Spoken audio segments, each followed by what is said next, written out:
This is the housing report for February 2024 here in Southeast Michigan. We're just going to look at what things are doing in the market, how things are changing from last month, and also the year over year from this time last year. Starting with the 5-county summary, this is just all of Southeast Michigan. Despite what everyone was hoping would happen, would think would happen, there's no market crash. And in fact, we've seen 9% growth year over year. So this time last year, houses are now worth up to 9% more. And obviously, all these numbers are going to be pretty much up in most of the markets, and the only ones that's going to go down is this right here, the closed sales. And that's because there still aren't enough homes for sale to satisfy all the buyers that are out there looking to buy. So that number is going to continue to go down until there's a massive shift in new listings. We'll look at Oakland County. This is one of my markets. Same thing here. Everything's up, and actually from this time last year, home values are up 11%. There's a lot of growth there, a lot more than people thought. And again, anyone who's waiting for a market crash, it's not going to happen now. And there's no data that I've seen that makes me believe that that will happen. However, I don't know how much longer we can sustain 11% growth year over year, when in reality, everyone's predicting things for this year maybe go up a maximum 5% from what I've seen. The market will continue to go up. That's just how things go. There's not enough supply to satisfy demand. So what we're seeing, not just here, but also a lot of other markets, we go down to Macomb County, is also what happened in Oakland County. The only difference here is that the average sale price did plateau from last month to this month. However, we've seen a 10% year-over-year growth from this time last year. And again, closed sales are down because there's just not enough homes on the market to actually satisfy all the buyers out there.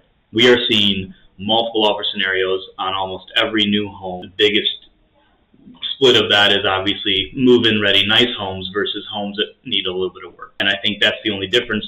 The only reason this number is not even bigger is because buyers have this higher interest rate that they probably want to pay. However, they're going to be more picky, more specific in what they're looking for. With that being said, I think we need to stop talking about the interest rates being high. The interest rates are not high. They're just higher than the very bottom where they were for a very short period of time. There's a very specific set of buyers that got in at sub 3% interest rates. And for anyone who already owned a home, they most likely refinanced at a much lower rate, somewhere 3 to 4%, and maybe even in the low 2s I've seen. That is old news. That is done. Unfortunately, if you didn't buy a house in 2020, you're not going to get that low of an interest rate. And unless you already owned a home and refinanced, you're not going to get that rate. What's happening now is actually very good for the market.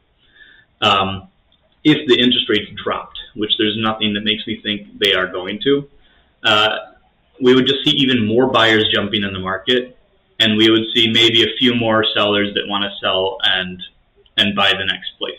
It would not satisfy the demand. It wouldn't change anything other than, a nice new house that goes in the market, they get 20 offers, which is what's happening right now. They might get 30 offers. There's just going to be more competition for new buyers, and there's going to be more competition for those sellers to then turn around, sell their house, and try to buy the next one, which is still fairly difficult to do right now. So I really hope that we can stop talking about interest rates being high, because they are where they are. There's nothing that makes me think they're going to move anytime soon. And we're already seeing that buyers have come to terms with where the interest rates are in the mid-6s. That's just where they are. It's probably where they're going to stay for the majority of this year. They might go down, they might go a little bit up, but they're going to stay pretty flat.